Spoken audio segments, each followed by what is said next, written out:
আজ মঙ্গলবার ২রা বৈশাখ ২০২৪ সালের ১৬ই এপ্রিল মীন রাশি মীন লগ্ন পাইসেস সাইনের জাতক জাতিকাদের ক্ষেত্রে দিনটি কিন্তু মধ্যম প্রকৃতির অতিবাহিত হতে চলেছে।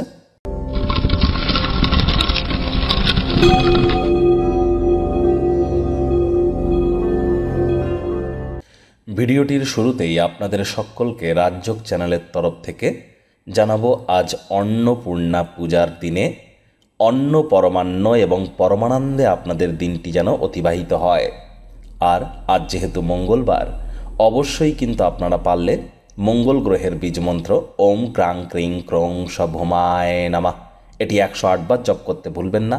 অত্যন্ত উপকৃত হবেন, বিশেষ করে যারা IT sector, real estate, army, police, defence, automobile ইন্ডাস্ট্রিতে আছেন, বা যারা খেলাধুলোর জগতে আছেন, বা ফার্মাসিউটিক্যাল ইন্ডাস্ট্রি, মেডিকেল ইন্ডাস্ট্রিতে আছেন, বা সেলসের কাজ করেন, নেটওয়ার্কিং মার্কেটিংয়ের কাজ করেন, ব্লাড রিলেটেড কোনো প্রবলেম যাদের আছে তাদের ক্ষেত্রে অত্যন্ত গুরুত্বপূর্ণ হবে। ভাগ্য মিটার আজ আপনাদের বলছে 7.5 আউট অফ 10। ভাগ্য আপনাদের অনুকূলেই থাকবে। প্রেম এবং দাম্পত্য এই দুই ব্যাপারেই কিন্তু আপনাদেরকে একটু সাবধানতা অবলম্বন করেই চলতে হবে। শুভ সংখ্যা থাকছে 1, শুভ রং থাকবে কমলা। আজ কায়িক পরিশ্রম হলেও শরীর মনে সতেজতা এবং তরতাজাই কিন্তু আপনারা অনুভব করবেন। দীর্ঘদিনের পুরনো রোগশোক থেকেও কিন্তু মুক্তি পেতে পারেন। তবে মানি ইনভেস্টমেন্টের জন্য দিনটি কিন্তু একদমই শুভ নয়।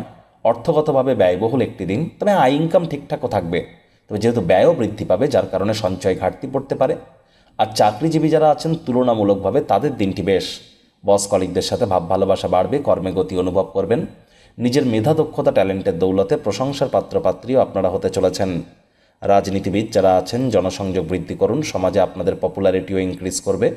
শিক্ষার্থী বিদ্যার্থীদের পড়াশোনায় মনোযোগ আরও বৃদ্ধি করতে হবে। উচ্চশিক্ষার জন্য যারা বিদেশ যাত্রার কথা ভাবছিলেন, ভাগ্যদেবী কিন্তু আজ আপনাদের পক্ষে নেই। আজ আপনাদের সন্তান সন্ততি থেকে থাকলে তাদের দিকে কঠোর সজাগ দৃষ্টি বজায় রাখুন। অসৎ সঙ্গে কিন্তু চলেই যেতে পারে। চোখে চোখ রেখে খুব ইজিলি মিথ্যে কথাও বলে দিতে পারে। প্রেমিক প্রেমিকা, স্বামী স্ত্রী রূঢ় বাক্যের প্রয়োগ, অশ্লীল ব্যবহার যেন করবেন না। তৃতীয় কোনো ব্যক্তিকে আপনাদের সম্পর্কের মধ্যে যেন প্রবেশ করতে দেবেন না। সম্পর্কের দুর্বলতা কিন্তু বৃদ্ধি পেতে পারে। পরিবার পরিজন, নিকটে স্থানীয় ব্যক্তিবর্গদের তরফ থেকে অপ্রত্যাশিত কোনো উপহার বা উপঢৌকন কিন্তু আপনারা পেতেই পারেন। গৃহের পরিবেশ শান্তিপূর্ণ, নির্ঝঞ্ঝাট আজ অনুভূত হবে। আর যদি মনকে উন্মুক্ত রাখেন তাহলে ভালো সুযোগ কিন্তু আপনারা পেতে চলেছেন।